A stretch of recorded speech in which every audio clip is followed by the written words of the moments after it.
Product Sampling 101: How to collect food samples as part of outbreak investigations.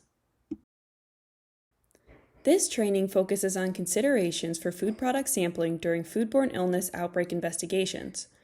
By the end of this training, individuals should be able to sample food products appropriately and aseptically, properly record sample information, and ship samples to laboratories for product testing without compromising sample integrity.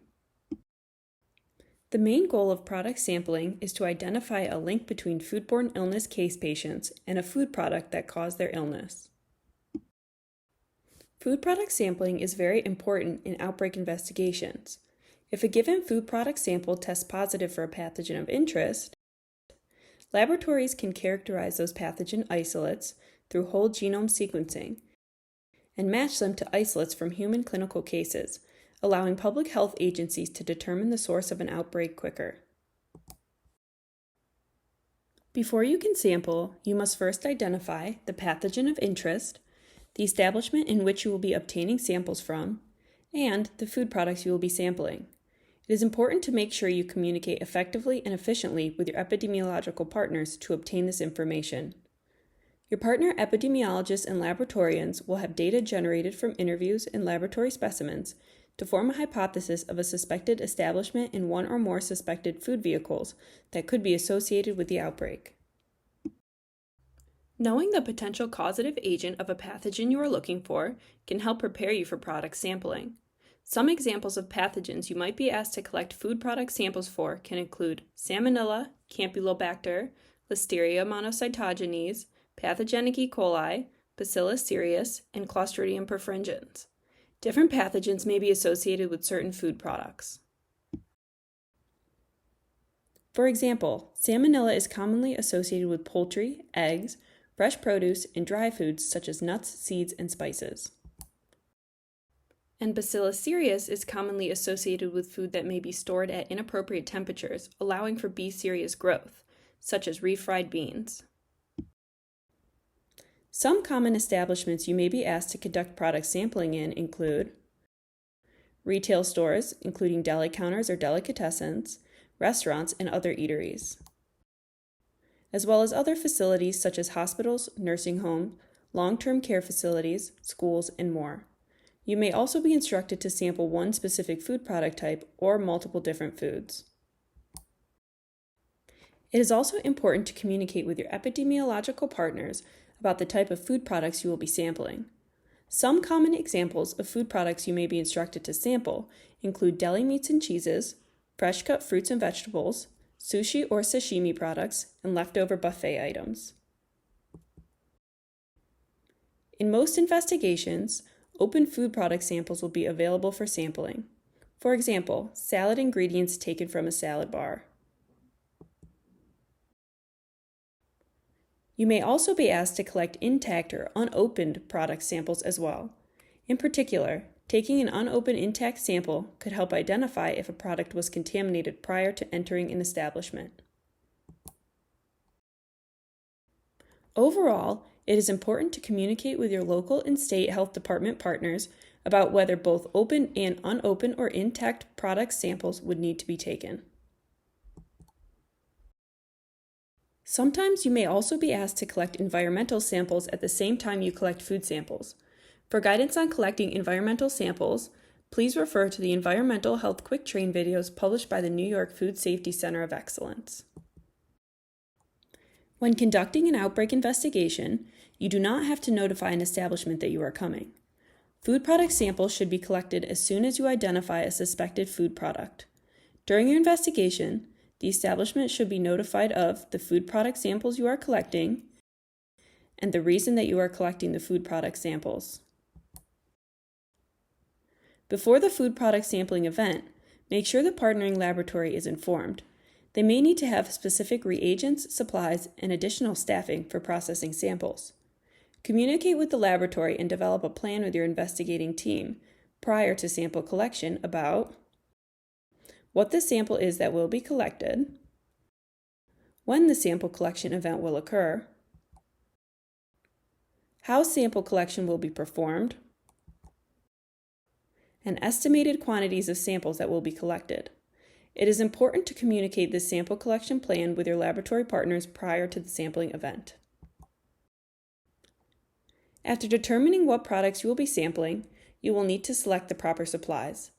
Follow this checklist for the usual tools needed to collect a sample. This image shows examples of supplies you may need when collecting samples. Here you can see a WorldPak bag and sterile sampling tools, a probe and infrared thermometer, tape, permanent markers in the sampling checklist, a notepad, sanitizing wipes, a cooler that will be the proper size to fit your samples and ice packs, and gloves and a hairnet. Upon arriving to collect samples, your investigation team should present their agency credentials to the establishment. Prior to collecting any food product samples, it is important to wash and sanitize hands and apply gloves if collecting non-packaged items to ensure aseptic sample collection practices. It is best to collect food products in their original state and container. For example, this entire meat shub shown below in its original packaging. Submitting the product in its original packaging can be essential for ensuring lot code information is preserved, which can be important for facilitating follow-up regulatory actions. You may also need to take a subsample or a portion of a food product when conducting product sampling. For example, taking slices of an open meat chub rather than taking the entire meat chub. Subsamples need to be collected in an aseptic manner to avoid potentially contaminating the product. If you don't have sterile disposable tools on hand for sample collection, you can use the establishment's utensils and equipment, such as knives, tongs, and cutting boards to aid in sample collection. Be sure to first clean and sanitize them with your own cleaning and sanitizing chemicals. For example, you can use your own disinfecting and sanitizing wipes to thoroughly disinfect the surface of the establishment's utensils you plan to use, as well as cutting boards you plan to cut the meat chub on.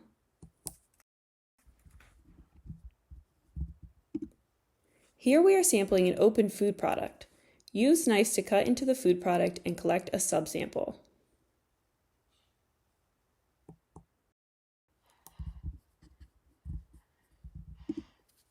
Use tongs to place the subsample into a sterile leak-proof bag that is appropriately labeled.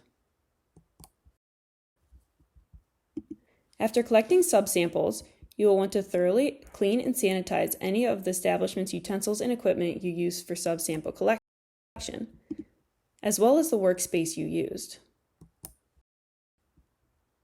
If you are collecting a very large intact sample, such as a meat chub, you can take its temperature with an infrared thermometer and take the temperature of the cold storage unit it is in to verify the temperature of the unit in relation to the product. Ensure the product is kept at the same or similar temperature it is intended to be at throughout transport. If ice packs are being used, be sure they are sterile and surround the product with them so that the sample does not come in contact with anything in the outside environment. Avoid using any tools or thermometers that could poke any sort of holes or cause harm to an intact product, as this will lead to it no longer being an intact sample. However, if you need to take temperature using a probe thermometer, this can be done on an open food product if need be.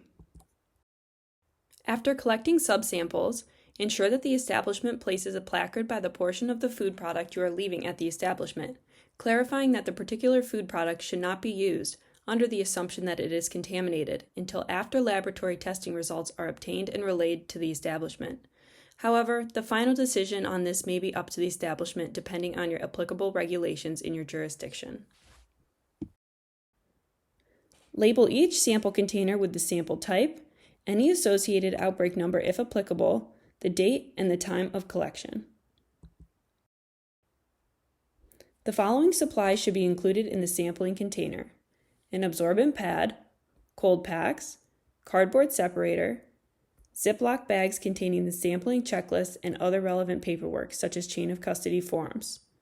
When preparing to ship your samples, make sure you double check the shipping label to make sure it is going to the correct lab and that your shipping container does not have any additional expired shipping labels on it. It is the default that food product samples should be transported to the laboratory under the same or similar conditions in which the food was intended to be in to prevent any changes to microbiological condition during collection, storage, and shipping. The temperatures do not have to be maintained exactly the same from collection to shipping. For example, if a food product is collected frozen, we want to maintain and ship it frozen, unless the lab we are working with recommends otherwise. If it is collected refrigerated, we want to maintain and ship it refrigerated. Freezing a refrigerated food could affect the microorganisms present. So, if the food is at 40 degrees Fahrenheit or refrigerated when collected, and that is the proper temperature to store that food, ensure that it is also stored around 40 degrees Fahrenheit during transport.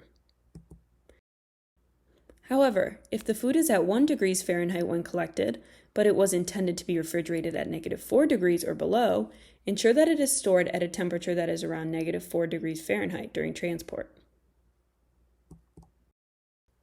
If the food is at room temperature during collection, it may need to be transported under refrigeration conditions to prevent pathogen proliferation during transport, depending on the pathogen that the laboratory will be testing for and the food product. For example, if products are to be tested for Bacillus cereus and you collect a food product that is on a steam table, these products should be refrigerated immediately to prevent further bacterial growth.